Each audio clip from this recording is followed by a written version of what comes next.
সংসারে যারা শুধু দিলে কিন্তু পেলে না কিছুই, যারা দুর্বল উৎপীড়িত মানুষ জাতির চোখের জলের কখনো হিসাব নিল না, তাদের বেদনাই দিল আমার মুখ খুলে, তারাই পাঠালো আমাকে মানুষের কাছে মানুষের নালিশ জানাতে।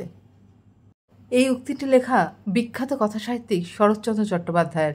তাহলে বন্ধুরা, আজকে বুঝতে পারছো আমি যাচ্ছি দেউলটি শরৎচন্দ্র চট্টোপাধ্যায়ের বাড়ি দেখতে, সেই সাথে তোমরাও আমার সাথে এই বাড়িটি দেখবে আজকে।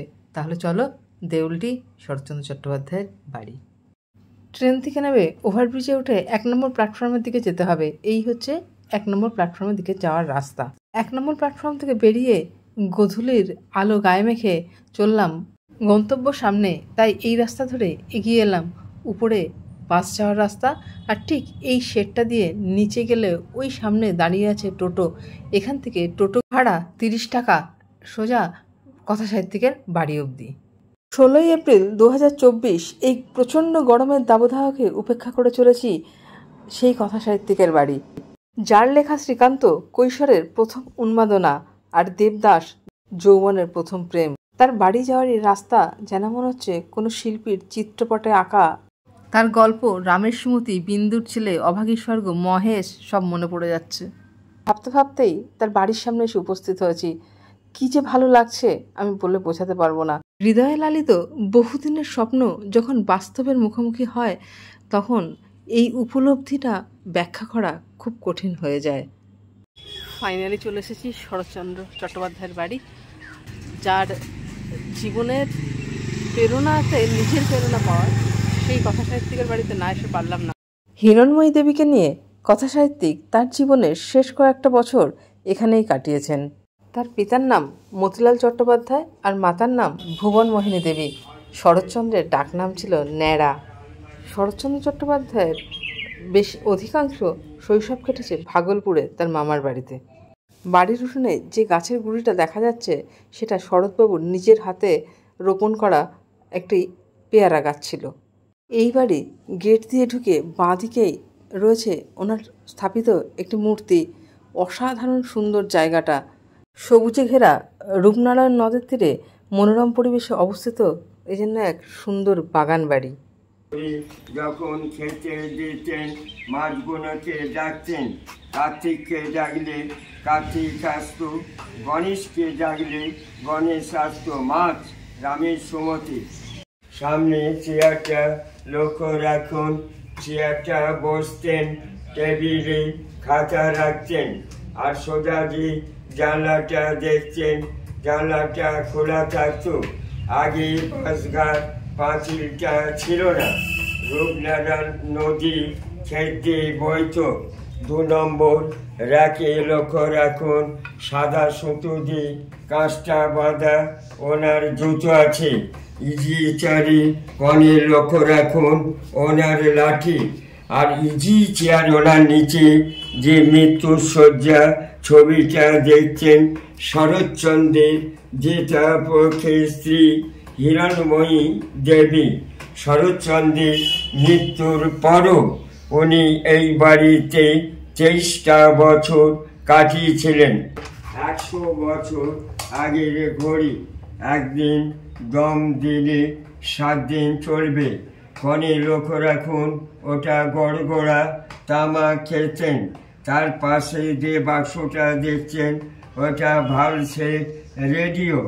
আলমারিতে যে বইগুলো আছে উনি পড়তেন। ওই সোফার উপরে যে ছবিটা দেখছেন বাঁধানো ছবি, ওটা পাশে ওনার নাতি নাতবইয়ের ছবি।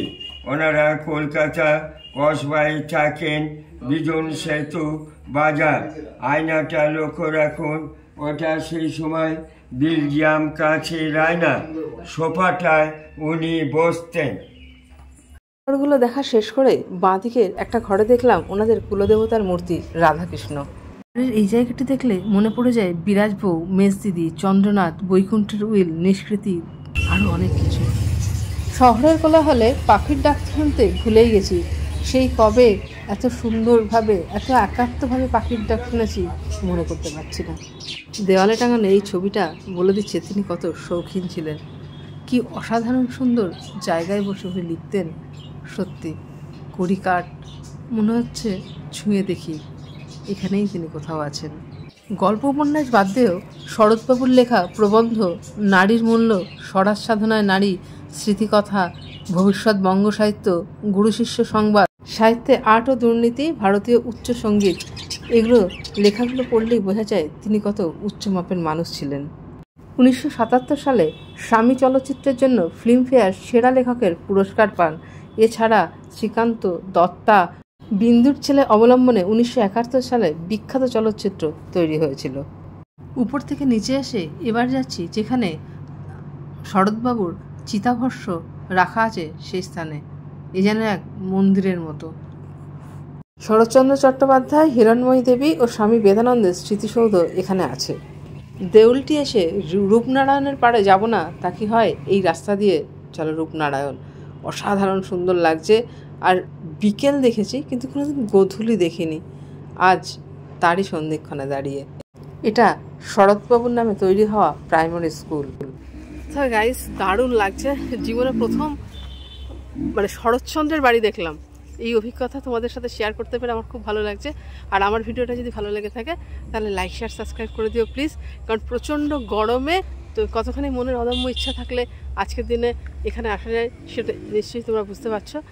এই রূপনারায়ণের পাশে এসে দাঁড়িয়ে অনুভব করলাম শ্রীকান্তের মাছ ধরা, তার ছোটোবেলায় সব বন্ধুদের নিয়ে একসাথে জলে ঝাঁপানো, সে অদম্য ইচ্ছা।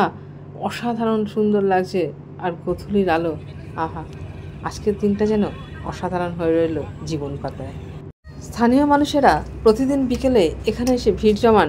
আর তার সাথে রয়েছে রূপনারায়ণের অকৃত্রিম, অকৃপণ মিষ্টি হাওয়া। তো বন্ধুরা, আজকের ভিডিওটা তোমাদের কেমন লাগলো জানাতে কিন্তু ভুলো না। শীতকালে প্রিয়জনের সাথে এই রূপনারায়ণের পাড়ে হাঁটতে তোমাদের ভালোই লাগবে আশা করি। তাই এটা একটা উইকেন্ড ট্যুর হতেই পারে। আর এর পাশেই শুনেছি নিরালা রিসর্টের কথা, কিন্তু সময়ের অভাবে আজ আর যাওয়া হলো না। এবার বাড়ি যাওয়ার পালা। গোধূলির আলো গায়ে মেখে যেমন মহেশ ঘরে ফেরে তেমনই আমারও ঘরে ফেরার পালা। তো চলো, দেখা হচ্ছে পরের ভিডিওতে। Tata, bye bye.